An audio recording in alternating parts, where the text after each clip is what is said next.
Va mana shu Nik Vuychich nimasiga juda ham tavsiya qilaman, tomosha qilib bir ko'ring uni. Ana shu inson aslida juda o'zini ustidan ko'p kuladi, boshqa qiladi. Boshim qashyapti deydi, yordam berib yuboring deydi. Boshim qashyapti, yordam berib yuboringlar deydi-da, keyingi safar men sizlarga qarashaman deydi. Mana shunaqa hazillari bor-da uni. Ya'ni bilib turibdi odamlarki, hech qachon keyingi safar hech kimga yordam bera olmaydi. Uni qo'li yo'q, lekin shu bilan birgalikda u yumorga boy.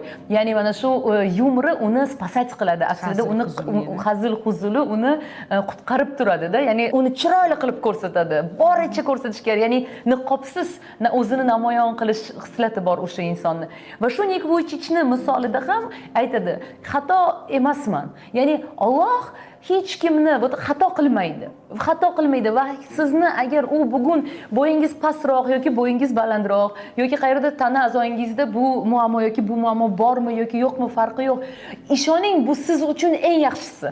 Va sizning eng to'g'ri qiladigan ishingiz o'zingizni kamchiligingizni dostoyinstvo, yutug'ingizga aylantira olishingiz. Degina Sanjar aka keldilarda, Sanjar aka Maqsudov keldilar. Biri va kal. Sip-silliq kalda o'tirdilar, keldilar. Biz ikkalamiz gaplashishni boshladik-da, qayerdadir men nima sizga kalmanmi deb hazillashdim-da, keyin esimga tushdiki bu kishi kal. Men o'zimni yomon his etdim shu paytda.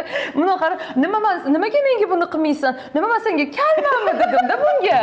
Ishoning, men buni umuman u insonga men esimdan chiqdi. Bitta qarasam, keyin buni qaradilar, menga kallarga nima qilibdi dedilar deb aytdim. Yo'q dedim.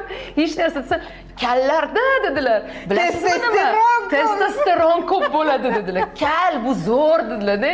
Kal erkakni ko'chada ko'rdinglarmi, bilinglarki uni testosteroni juda baland deb qo'yadilar-da. Mana sizga o'zini qayerdadir kamchilik deb o'ylagan holatni yutuqga aylantirish va bunday insonlar ko'p. Masalan, Alisher Uzoqov ham xuddi shunaqa kal bo'lib keladilar, o'tiradilar, qalay endi, zo'rmisizlar deb o'tiradilar. Masalan, qabul qilgan, o'zini boricha qabul qilgan insonlar va yaxshiyamki ayollar kal bo'lmaydi.